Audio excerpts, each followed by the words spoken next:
Inilah saatnya untuk acara batik, Bincang Indonesia Tiongkok.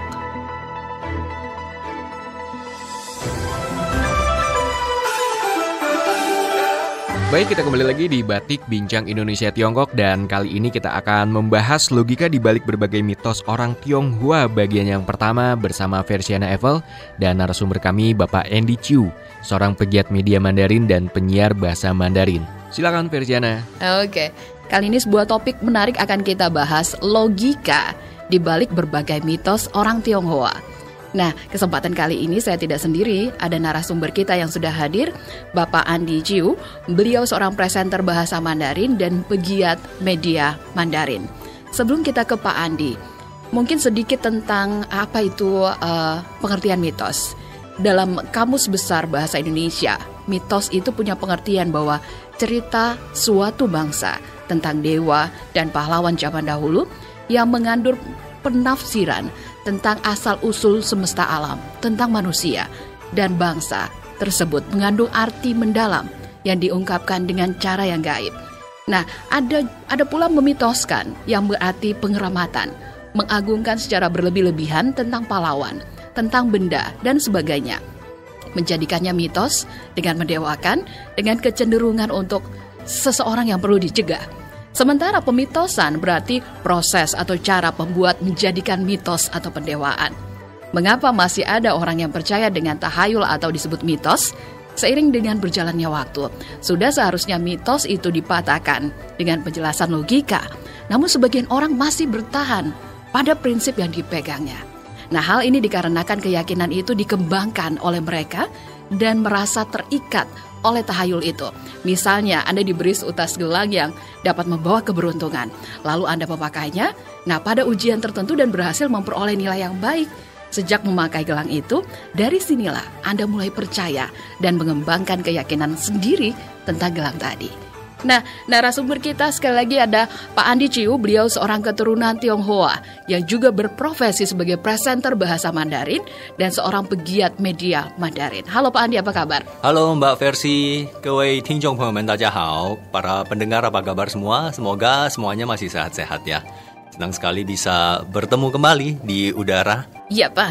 Nah Pak Andy, kali ini topiknya sangat menarik. Logika di balik berbagai mitos orang Tionghoa. Betul, saya percaya juga mungkin banyak pendengar yang penasaran ya. Seperti apa sebenarnya? Apakah mitos itu memang ada logikanya? Yes, ini menarik nih. Nah, mungkin pertanyaan pertama Pak Andy. Ada mitos yang mengatakan nggak boleh jadi pengapit pernikahan lebih dari 3 kali. Betul. Jadi pengapit pernikahan adalah orang memang yang membantu segala kebutuhan pengantin ketika hari pernikahan. Betul, di Gimana? sini kita banyak mengenal dengan istilah best man dan bridesmaid ya. Karena ini memang pengaruh dari budaya barat sebenarnya ya. Nah, sampai saat ini pun sangat banyak orang yang masih memegang mitos ini, yaitu tidak boleh menjadi pengapit lebih dari 3 kali. Bahkan saya ingat salah satu teman dekat saya, memang sebelumnya beberapa kali menjadi pengapit. Kemudian ada lagi yang meminta, terus dia bilang ya aturannya katanya tidak boleh lebih dari 3 kali.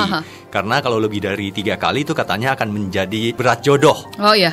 Jadi banyak masih yang percaya pada hal masih ini ya. Masih banyak yang percaya, termasuk orang di sekitar saya. Tapi untungnya teman saya itu sudah menikah beberapa tahun lalu dan sekarang sudah dikaruniai keturunan gitu ya. Baik.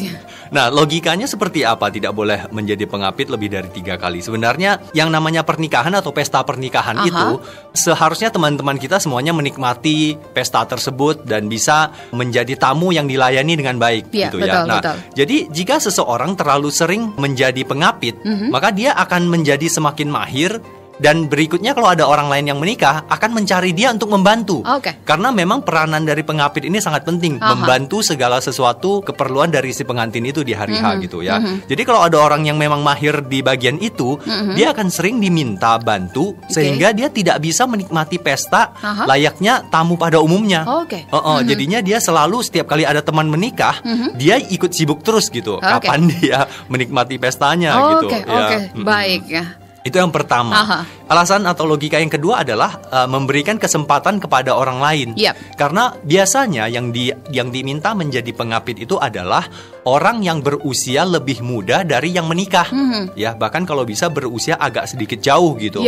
Biar mungkin karena itu peranannya itu adalah membantu. Kalau bahasa Inggrisnya itu disebut bridesmaid. Maid itu sebenarnya kalau diterjemahkan ke bahasa Indonesia itu pembantu gitu. Ya, jadi biasanya dicari orang yang masih usianya agak sedikit lebih jauh gitu, biar diminta bantunya itu lebih enak gitu ya. Jadi ini juga agar bisa memberikan kesempatan pada orang lain untuk menjadi best man ataupun bridesmaid gitu, seperti itu. Jadi nggak ada yang salah ya sebenarnya, tapi memberi kesempatan juga buat orang lain. Betul. Nah, yang paling ditakutkan oleh orang-orang adalah katanya kalau lebih dari 3 kali itu bisa jadi berat jodoh gitu ya. Susah jodohnya gitu. Betul. Ya, Pak. Nah, ini penjelasannya seperti apa? Jadi begini, kita tahu bahwa yang namanya pesta itu adalah satu kesempatan bagi kita untuk bersosialisasi, untuk kenal dengan lebih banyak teman baru, gitu. Mungkin ada teman kita, temannya yang menikah ini yang belum kita kenal, melalui pesta itu kita jadi mengenal.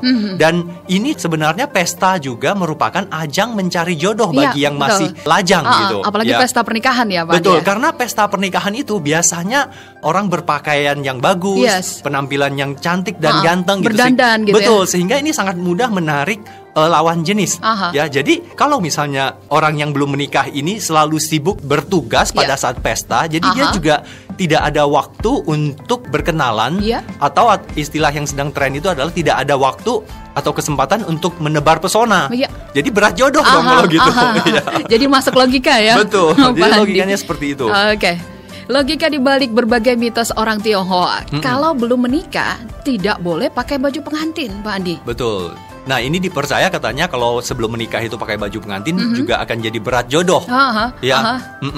Nah, logikanya sebenarnya mudah ya. Karena kalau ada orang yang iseng-iseng memakai baju pengantin atau berfoto menggunakan baju pengantin dan sebagainya, kenapa bisa jadi berat jodoh? Karena kalau orang yang tidak mengetahui bahwa dia itu hanya iseng atau yang tidak begitu mengenal dia, akan mengira bahwa dia benar-benar telah menikah. Yes, betul. Sehingga mungkin ada orang yang diam-diam menyukai dia, begitu melihat foto itu, wah ternyata dia sudah menikah, jadi tidak jadi didekati gitu. Kalau banyak orang yang mengira dia sudah menikah, ya tidak ada yang mendekati, sehingga jadinya berat jodoh seperti itu. Gitu. Atau mungkin bisa jadi Pak Andi, dia belum menikah, dia posting foto misalnya di sosial media sudah menikah, orang jadi berpikir, wah saya kayaknya nggak bisa dekati orang ini karena udah menikah. Betul, betul. Oke. Jadi itu logikanya, ya. Selanjutnya Pak Andi, mungkin ada logika yang lain. Saya banyak beraktivitas juga sebelumnya di bidang entertainment gitu ya. Jadi ada banyak juga teman-teman saya yang adalah profesinya model, foto model dan sebagainya juga. Jadi ada banyak juga yang mendapatkan tawaran atau pekerjaan untuk melakukan pemotretan menggunakan gaun pengantin atau pakaian menikah gitu. Ya, nah banyak yang mengatakan bahwa ini nanti jadi berat jodoh gitu. Kalau menurut saya justru kalau model-model ini tidak akan jadi berat jodoh karena umumnya model itu adalah orang-orang yang cantik-cantik dan ganteng-ganteng. Yes, betul. Jadi biasanya orang seperti itu agak sulit kalau dibilang berat jodoh. Bahkan saya punya seorang teman wanita ya, dia memang profesinya sebelumnya foto model, kemudian juga pernah menjadi bintang iklan beberapa iklan TV dan juga bahkan pernah menjadi finalis Miss Indonesia. Pernah satu ketika bertahun-tahun lalu kita janjian dengan teman-teman untuk bertemu di mall gitu. Tiba-tiba dia tidak bermake up dan berpenampilan sangat biasa gitu ya. Nah, kita tanya gitu, "Loh, kok kamu hari ini nggak make up gitu? Nggak make up atau apa gitu?" Dia jawabannya sederhana. Apa tuh, Pak? Saya lagi malas kenalan. Oh, oke. Karena menurut dia kalau dia ke mall, biasanya setiap dia ke mall pasti ada aja orang yang minta kenalan, minta nomor telepon gitu. Saking menarik dan cantiknya. Betul ya. Jadi alasannya cukup sederhana, tapi menurut kita memang cukup masuk di akal. Iya, betul. Ya, saya lagi malas kenalan katanya. Seperti itu. Oke, menarik sekali. Nah, logika dibalik berbagai mitos orang Tionghoa, jomblo wajib makan kue dari pengantin. Betul. Gimana nih Pak Andi? Ya, kalau tidak dimakan itu tidak sopan. Iya. Ini di resepsi pernikahan orang Tionghoa katanya ada ritual yang seperti ini ya. Ya, ritual atau prosesi makan kue atau pengantin ini memberikan kue atau coklat kepada teman-temannya yang mungkin masih lajang. Ya, ini juga sebenarnya pengaruh dari budaya barat ya. Ini bukan benar-benar murni budaya Tionghoa. Cuman mungkin lebih banyak yang melakukan itu sekarang adalah teman-teman dari suku Tionghoa gitu. Yang merupakan budaya asli Tionghoa adalah pengantin itu bersulang ke meja-meja dengan arak gitu. Jadi pengantin itu akan menghampiri setiap meja ya, karena makan meja itu baru benar-benar tradisi atau budaya resepsinya orang Tionghoa. Zaman sekarang kan banyak yang makan prasmanan atau standing party gitu. Standing party itu sebenarnya budaya barat gitu. Kalau orang Tionghoa sebenarnya makan meja dan mejanya itu biasanya bulat gitu ya. Jadi budaya Tionghoa yang asli itu adalah pengantin bersulang dengan arak ke meja-meja. Kalau ada yang tidak minum alkohol itu boleh menggantinya dengan teh gitu.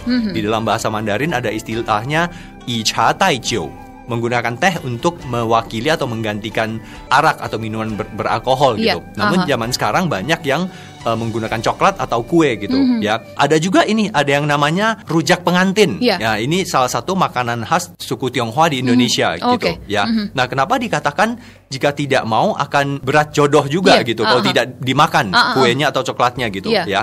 Nah, karena pada saat pesta itu ya, pengantin akan memberikan makanan-makanan ini kepada orang yang masih single atau yang masih lajang gitu. Nah, apabila ada seseorang yang tidak makan, itu bisa dikirai sudah menikah. Jadi tidak didekati lagi gitu. Nah, di ujung-ujungnya jadi berat jodoh lagi gitu. Ya, karena mungkin ini lagi ada yang lirak-lirik gitu ya. Betul, karena di pesta itu saya katakan tadi adalah ajang mencari jodoh juga ya. Jadi memang sudah tradisi makan kue pengantin atau makan rujak pengantin atau yang lain-lain gitu. Nah, pada saat tidak minum ya ini memang harus memberikan alasan yang jelas. Kalau tidak, mungkin dia sudah menikah gitu. Ya, seperti itu gitu yang menyebabkan orangnya berat jodoh. Dan juga kalau misalnya tidak dimakan ya makanan akan mubazir gitu, apalagi yang mengadakan pesta yang menyuguhkan kepada kita gitu. Ini juga dari segi etika atau sopan santun juga seharusnya dilakukan gitu. Baik. Ya. Jadi bentuk di mana kita menghargai pengantin yang pemilik pesta itu mungkin juga. Betul. Nah, kita sudah di poin yang keempat. Ini ada mitos yang mengatakan jarak umur pasangan harus diperhatikan. Bahkan ada aturan-aturan tertentu yang ternyata menjadi mitos tersendiri bagi orang Tionghoa. Gimana nih Pak Andi penjelasannya? Iya, banyak yang percaya bahwa jarak umur orang menikah itu ya sebaiknya tidak berada di angka 3, 6, dan 9 ya. Nah, katanya kalau misalnya jarak umurnya itu 3, 6, atau 9, hubungan percintaannya tidak akan lancar. Mungkin jadi banyak konflik, atau putus di tengah jalan, ataupun tidak jadi menikah seperti itu ya. Nah, kalau yang ini menurut saya tidak ada logikanya karena memang hanya semacam simbol atau mitos saja gitu. Karena kita lihat memang zaman sekarang apalagi zaman modern seperti ini memang masih banyak mitos yang dipercaya, tapi yang segi umur ini saya rasa sudah tidak terlalu banyak orang yang memperhatikan ya, apalagi 3, 6, 9 gitu ya. Karena memang tidak bisa dijelaskan kenapa umur jarak 3 tahun itu tidak boleh, 6 tahun itu tidak boleh gitu ya. Dan kalau memang ada yang begitu ya saya rasa itu kebetulan ya. Dan ada juga pasti yang mengatakan oh enggak, kami suami istri jarak kami 3 tahun, jarak kami 6 tahun tapi tidak terjadi apa-apa. Jadi ini hanya istilahnya adalah percaya nggak percaya aja gitu. Kalau dari segi logika saya sendiri tidak menemukan ada logika di sini gitu. Bahkan dikatakan jangan jarak 6, 9 atau 3, 6 atau 9, tapi yang paling bagus adalah jarak 4 tahun katanya. Jadi seperti jumlah kaki meja yang menggambarkan rumah tangganya itu kokoh gitu. Tapi ada juga yang tahu bahwa orang Tionghoa itu sangat tidak suka dengan angka 4. Karena 4 itu pelafalannya itu se, mirip dengan artinya tuh meninggal atau mati. Se gitu, mirip gitu. Ya. Jadi mitos yang bertolak belakang juga Pak Andi ya. Betul. Jadi kalau yang bagian ini memang saya belum menemukan ada logika seperti itu ya. Bagaimana dengan kehidupan rumah tangga yang katanya tidak bahagia Pak Andi? Kalau kehidupan rumah tangga yang tidak bahagia saya rasa jarak umur berapapun itu bisa terjadi. Ya, ada yang mengatakan bahwa masyarakat sekarang lebih suka yang si pria umurnya lebih tua dari si wanita. Ya, katanya karena dari sisi kedewasaan, baik dari segi psikologis atau pikirannya ataupun dari segi sisi fisik gitu. Ya. Tapi sering juga kita mengatakan bahwa zaman sekarang justru pria lebih lambat dewasa daripada wanita. Aha. Bahkan ada yang mengatakan bahwa sampai usia berapapun masih ada sifat anak-anak dalam diri seorang pria. Katanya seperti itu ya. Ya masih suka mengumpulkan mainan atau apa namanya robot-robot gitu, ataupun bermain game anak-anak. Ya katanya seperti itu. Jadi kalau yang seperti ini saya rasa agak sulit ya dijelaskan secara logika gitu. Nah, ada yang mengatakan kalau wanita itu lebih tua dari pria itu juga tidak baik karena walaupun pikirannya wanita bisa lebih dewasa, tapi dari segi fisik memang ya kita lihat wanita itu karena punya kodrat untuk melahirkan, jadi secara fisik wanita itu memang lebih cepat tua gitu. Jadi kenapa biasanya orang yang menikah itu selalu mencari pria usia lebih tua, wanitanya yang lebih muda gitu. Itu dari segi fisik ya. Jadi itu hanya mitos kalau bilang jarak umur pasangan harus ada aturan tertentu. Betul, kalau menurut saya itu hanya mitos. Yes, logika dibalik berbagai mitosnya orang Tionghoa, hindari angka 4 dan perbanyak angka 8. Betul, ini juga lebih banyak adalah unsur mitos atau simbolnya saja menurut saya gitu. Karena memang angka ini sangat berpengaruh pada psikologisnya orang Tionghoa. Bahkan tidak hanya orang Tionghoa lah, saya rasa orang Indonesia pada umumnya juga sangat memperhatikan angka. Pada saat kita membeli nomor handphone, pada saat kita mungkin membeli kendaraan baru, nomor kendaraannya juga dia pilih seperti itu. Nomor rumah juga nomor rumah juga kadang dipilih gitu. Nah, kalau menurut saya ini lebih banyak adalah pengaruh dari psikologis manusia. Karena banyak orang yang mempercayai mitos seperti itu, bahwa angka 4 itu tidak bagus. Bahkan banyak gedung-gedung bertingkat yang tidak ada lantai 4-nya. Atau hotel-hotel gitu yang tidak ada lantai 4-nya, yang ada lantai 3A seperti itu ya. Atau begitu lantai 3 langsung loncat ke lantai 5 gitu. Nah, ini beberapa tahun lalu sudah dilarang di Tiongkok. Jadi yang namanya gedung bertingkat tetap harus ada angka 4. Jadi ada juga gedung-gedung yang tidak ada lantai 13 karena mirip, kalau dunia barat itu tidak suka angka 13, kalau dunia timur atau Tionghoa ini tidak suka angka 4 gitu. Jadi di Indonesia sering kita lihat tidak ada lantai 4, tidak ada lantai 13. Bahkan ada gedung-gedung tertentu yang setiap ketemu angka 4 dia hilangkan. Misalnya lantai 24 tidak ada. Lantai 13 dan 14 tidak ada gitu. Nah, beberapa tahun lalu bahkan ini Tiongkok sendiri melarang untuk melompati nomor seperti itu gitu. Berarti sudah lebih maju dan menghilangkan mitos-mitos ini untuk dipercaya lagi. Betul, karena yang seperti ini mungkin hanya dari pengaruh psikologis ya. Jadi pada saat orang mendengar angka 4 akan menjadi takut atau pesimis. Sedangkan ketika mendengar angka 8 orang jadi optimis, dan orang yang optimis itu kemungkinan berhasilnya lebih besar. Jadi tergantung psikologisnya orang ini gitu ya. Karena angka 8 itu bahasa Mandarinnya adalah pa, mirip dengan pelafalan kata fa yang artinya kekayaan atau kaya mendadak gitu ya. Jadi ini sebenarnya hanya dari sisi psikologis. Bagi orang yang percaya mungkin berpengaruh karena begitu dia mungkin membeli kendaraan diberikan nomor polisi yang ada 4-nya, waduh, jadi terpengaruh sisi psikologisnya pada saat dia membawa kendaraan, jadi was-was seperti itu. Jadi memang dari sisi psikologis aja pengaruh. Kalau dari segi ilmiah saya rasa tidak ada. Tidak ada sangkut pautnya. Betul. Jadi kalau mungkin Anda memilih angka 8 untuk nomor rumah, plat kendaraan dan sebagainya, mungkin itu untuk menaikkan semangat hidup Anda atau gairah hidup Anda. Menjadi lebih pede, lebih percaya diri. Jadi memang orang yang lebih percaya diri peluang berhasilnya lebih besar. Yes, betul sekali. Oke, menarik sekali. Logika dibalik berbagai mitosnya orang Tionghoa, makan onde harus sesuai umur, Pak Andi. Gimana ini? Nah, salah satu perayaan yang penting dalam budaya Tionghoa ini adalah makan onde atau tongzhi yang setiap tahun jatuh pada tanggal 22 Desember ya, bertepatan dengan kalau di Indonesia itu Hari Ibu. Ya. Hari Tongzhi atau Hari Makan Onde ini adalah perayaan di musim dingin sebenarnya. Jadi dalam 4 musim ini di Tiongkok itu ada setiap perayaannya. Kalau musim semi ya Tahun Baru Imlek. Musim gugur itu yang perayaan bulan. Kalau musim dingin, nah ini perayaan Makan Onde ini gitu. Ya. Nah, banyak yang mengatakan bahwa makan onde itu harus sesuai umur. Jadi misalnya umur kita kalau 10 tahun ya kita makan 10 butir onde, kemudian nanti ditambah 1 lagi. Karena orang tua selalu mengatakan pada anak-anak waktu usia kecil juga, katanya kalau sudah makan onde di akhir tahun, artinya umur kita sudah bertambah 1 tahun. Biasanya kalau orang Tionghoa itu menghitung umur adalah kalau sudah Imlek. Ya. Jadi kalau sudah Imlek, walaupun dia lahir mungkin di bulan 12, ya bulan 12, begitu besoknya Imlek dia tambah 1 tahun, gitu seperti itu. Nah, tapi kalau misalnya sudah makan onde, usianya dipercaya bahwa sudah tambah 1 tahun, karena anak-anak itu selalu ada harapan ingin cepat besar atau cepat gede gitu. Ya. Jadi mengapa dikatakan makan onde harus sesuai umur agar anak-anak ini suka makan onde-onde juga. Ya, karena biasanya makanan tradisional itu tidak begitu disukai oleh anak-anak. Jadi dikatakan bahwa kalau sudah makan onde, umur kamu akan tambah 1 tahun loh. Berarti kamu sekarang umur 5 tahun misalnya. Kalau sudah makan onde, umurnya di 6 tahun gitu. Kemudian ada tujuan lain juga adalah mengajarkan anak berhitung sejak dini, ya, karena dikatakan makan onde harus sesuai dengan umurnya. Ya, jadi coba meminta dia menghitung sendiri. Umur kamu sekarang berapa? Saya 6 tahun, ya udah ambil ondenya 6. Kemudian setelah makan nanti ambil tambah 1 lagi, 6 tambah 1 berapa? 7. Berarti kamu sudah makan onde, umurnya kamu 7 gitu.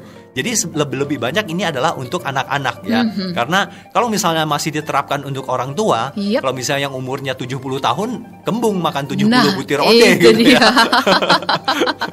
Kemudian tujuan yang lainnya juga adalah perayaan onde ini adalah mendekati akhir musim dingin. Nah, begitu musim dingin selesai, itu masuk ke musim semi, di mana itu adalah perayaan Tahun Baru Imlek yang merupakan perayaan yang terpenting dalam budaya orang Tionghoa gitu ya. Jadi dengan makan onde ini juga mengingatkan bahwa sekarang sudah dekat loh ke Tahun Baru Imlek. Orang dulu kalau mempersiapkan Imlek itu dari jauh-jauh hari, karena mempersiapkan makanannya, membeli baju baru dan sebagainya. Karena orang dulu itu mau beli baju baru, mungkin kalau tinggalnya di pedesaan, mereka harus naik kereta kuda ke kota untuk beli baju baru. Kemudian untuk menyiapkan daging-daging, mengawetkan daging-daging dari jauh-jauh hari dan sebagainya, seperti itu. Jadi biar ingat juga, karena sekarang sudah perayaan onde, berarti yang berikutnya tidak lama lagi adalah Tahun Baru Imlek. Jadi kita harus siap-siap menyambut hadirnya Tahun Baru Imlek gitu. Waktu juga yang memisahkan kita untuk edisi Batik hari ini mengenai logika di balik berbagai mitos orang Tionghoa bagian yang pertama bersama Versiana dan Bapak Andy Chu, pegiat media Mandarin dan presenter bahasa Mandarin. Obrolan kita di hari ini akan kita lanjutkan di esok hari dengan logika di balik berbagai mitos orang Tionghoa bagian yang kedua. Untuk pendengar yang ingin berpartisipasi dalam memberikan saran, komentar, dan masukannya bisa menghubungi kami di WhatsApp kami di 081299888738. Dari kami yang bertugas di hari ini mengucapkan terima kasih dan sampai jumpa. Batik, Bincang Indonesia Tiongkok. Terima kasih atas perhatian Anda dan sampai jumpa.